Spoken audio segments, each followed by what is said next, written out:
저희가 이제 토마토 농장에 왔는데요. 토마토가 이제 여기 생육을 하고 있으니까 토마토를 보면서 생육 과정에 대해서 간단하게 설명을 드리겠습니다. 관수 방법이 이제 물론 키우는 과정에서도 중요하지만 첫째로 중요한 게 심기 전의 관수예요.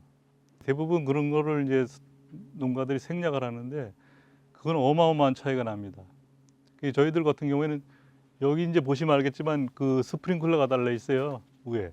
요게 이제 보면 과채류에는 사실은 물을 밑에 다 점적 관수를 하기 때문에 필요가 없다고 생각을 합니다.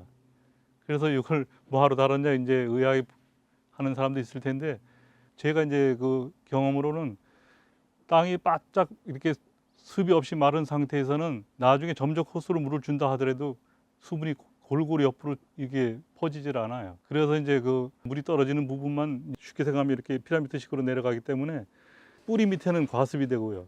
옆에는 말라요. 그거는 끝까지 말라 있어요. 말하자면 아무리 주위에 양분이 뭐 많다고 하더라도 뿌리가 마른 데는 땅이 마른 데는 뿌리가 갈 수가 없으니까 생육이 약할 수밖에 없습니다.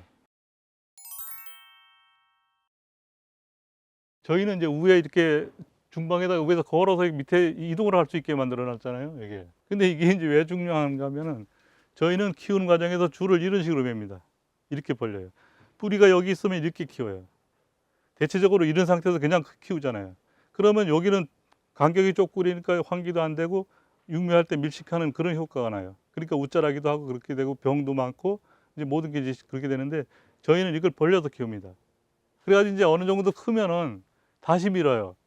그때는 얘가 단단하게 굳어 있는 상태이기 때문에 밀어도 이게 토마토가 돌질 않아요. 돌질 않고 말하자면 이렇게 밀렸던 게 그대로 원위치가 됩니다. 이렇게. 그러면 토마토가 대체적으로 보면 통로 쪽으로 많이 나와요. 그러면 나중에 딸 때, 특히나 여름 같은 경우에 인부들이 머리를 이 안에다 받고 따는 거 하고 바깥에 나와 있는 거 따는 거 하고는 하는 거 땅 차이예요. 그러면은 소득률이 훨씬 더 많죠. 뭐 농사를 짓다 보면 병충해는 당연히 오게 돼 있습니다. 그거는 사람도 뭐 약한 사람은 감기가 오면은 바로 걸리잖아요. 근데 면역력이 생기면 안 걸리잖아요. 그리고 예를 들어 걸린다 하더라도 쉽게 넘어가죠. 이 보면 약을 안 쳐도 병은 안 오는 게 아니라 와요. 유기농이라도 오지만은 끝날 때까지 버티고 갈 수 있는 힘이 있는 거죠. 그런 걸 생각 안 하고 무조건 약만 치면은 그게 이제 어렵죠. 또 약을 치더라도 예를 들어 병 같은 경우에 항상 자기가 언제쯤 나와야 된다는 걸 다 알아요. 그럼 예를 들어 내일 비가 온다. 그럼 오늘 나오려고 준비를 하고 있어요. 약을 치면 언제 쳐야 되겠어요? 오늘 쳐야 돼요. 근데 사람들이 대부분 비가 오고 끝나고 병이 확 퍼진데 약을 쳐요. 그러면 약을 배를 쳐도 안 되죠. 벌레도 1년 내내 꾸준하게 번식을 하는 게 아니에요, 절대로. 어느 순간에 쫙 벌레들이 일정하게 나왔다가 어느 순간 되면 하나도 없어요, 약을 안 쳐도. 약 냄새만 이렇게 풍겨도 다 죽어요. 근데 그거를 이제 방치하고 놔뒀다가 나중에 토마토 같은 경우에 토마토 속에 들어가고 대에 들어가고 그런 상태에서 약을 아무리 세게 친들 그게 되겠습니까? 적심이라는 거는 이제 마지막으로 이제 자기가 원하는 만큼, 예를 들어 5단이면 5단, 6단이면 6단 자기가 원하는 만큼의 토마토를 이제 위에다 달고 마지막 순을 치는 거 이제 적심이라 그러거든요. 열매 우회를 바로 자르는 경우가 많아요. 대부분.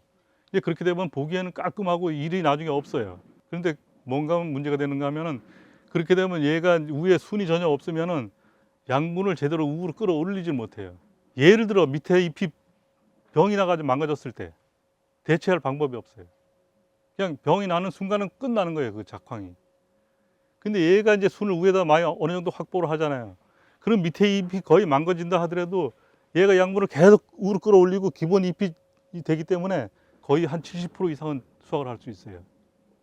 저희들 같은 경우는 보면 마지막 열매가 달리고 그 위에 잎을 3개 남겨놓고 잘라요. 잎이 이제 하나, 둘, 세 개가 확보가 되잖아요. 그럼 3개 놔두고 자르면 거기서 가지가 하나씩 다 나와요, 이렇게. 그러면 잎을 또 이렇게 하나 놔두고 또 자르는 게 이렇게 이런 식으로. 그럼 3개에서 하나씩 놔둬도 아마 9개가 되잖아요. 그런 식으로 해가지고 여 위에 있는 잎만 하더라도 기본 잎을 이제 충분히 확보를 하고 있거든. 근데 그렇게 되면 아까 얘기한 대로 밑에 잎이 거의 다 망가지더라도 수확을 할 수 있어요.